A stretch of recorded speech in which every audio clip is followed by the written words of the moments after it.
Have you ever been in a situation in life where you know that God is able and capable to help in your time of need, and He's mighty, He's powerful, He can do anything, and you know that He's a good God, but yet in that situation you feel like He's the furthest thing from you? Well, you're in good company because Job also felt that way, and I'm sure many of us have at some points in our life. Well, hey, my name is Sarah. Thank you for joining me today for the Her Daily Bread series where we read God's Word together. The video you clicked on is going to be Job chapters 9 and 10, which is Job's reply in chapter 9 to Bildad, his second friend.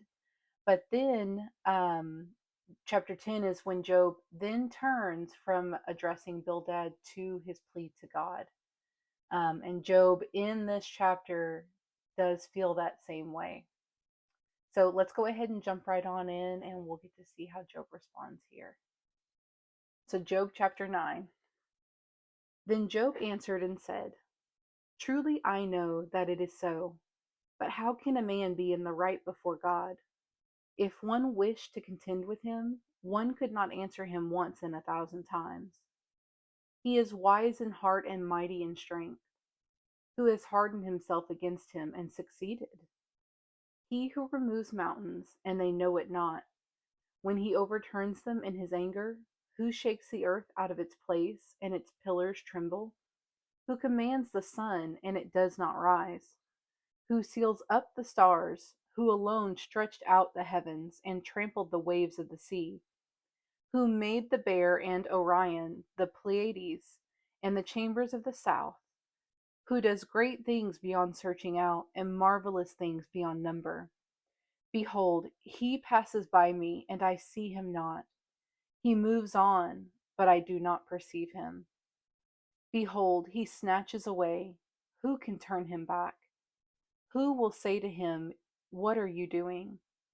God will not turn back his anger. Beneath him bowed the helpers of Rahab. How then can I answer him, choosing my words with him? Though I am in the right, I cannot answer him. I must appeal for mercy to my accuser. If I summoned him and he answered me, I would not believe that he was listening to my voice. For he crushes me with a tempest and multiplies my words without cause. He will not let me get my breath, but fills me with bitterness. If it is a contest of strength, behold, he is mighty.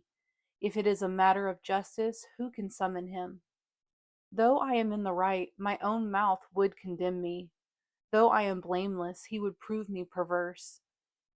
I am blameless. I regard not myself. I loathe my life. It is all one. Therefore I say, he destroys both the blameless and the wicked. When disaster brings sudden death, he mocks at the calamity of the innocent. The earth is given into the hand of the wicked. He covers the faces of its judges. If it is not he, who then is it? My days are swifter than a runner. They flee away. They see no good. They go by like skiffs of reed, like an eagle swooping on the prey. If I say I will forget my complaint, I will put off my sad face and be of good cheer, I become afraid of all my suffering, for I know you will not hold me innocent. I shall be condemned. Why then do I labor in vain? If I wash myself with snow and cleanse my hands with lye, yet you will plunge me into a pit, and my own clothes will abhor me. For he is not a man as I am, that I might answer him, that we should come to trial together. There is no arbiter between us, who might lay his hand on us both. Let him take his rod away from me, and let not dread of him terrify me. Then I would speak without fear of him, for I am not so in myself.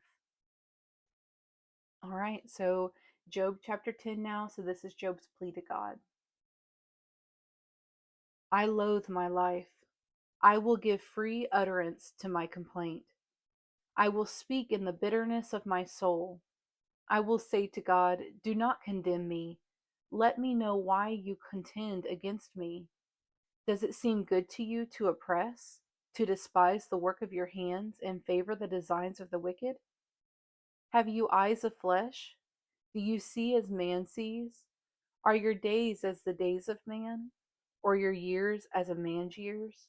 That you seek out my iniquity and search for my sin, although you know that I am not guilty, and there is none to deliver out of your hand. Your hands fashioned and made me, and now you have destroyed me altogether. Remember that you have made me like clay, and will you return me to the dust? Did you not pour me out like milk and curdle me like cheese? You clothed me with skin and flesh, and knit me together with bones and sinews. You have granted me life and steadfast love, and your care has preserved my spirit. Yet these things you hid in your heart. I know that this was your purpose. If I sin, you watch me, and do not acquit me of my iniquity. If I am guilty, woe to me. If I am in the right, I cannot lift up my head, for I am filled with disgrace and look on my affliction. And were my head lifted up, you would hunt me like a lion, and again work wonders against me. You renew your witnesses against me, and increase your vexation toward me. You bring fresh troops against me. Why did you bring me out of the womb?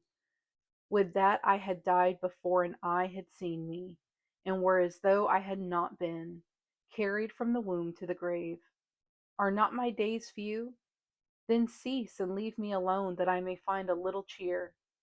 Before I go, and I shall not return, to the land of darkness and deep shadow, the land of gloom, like thick darkness, like deep shadow without any order, where light is as thick darkness.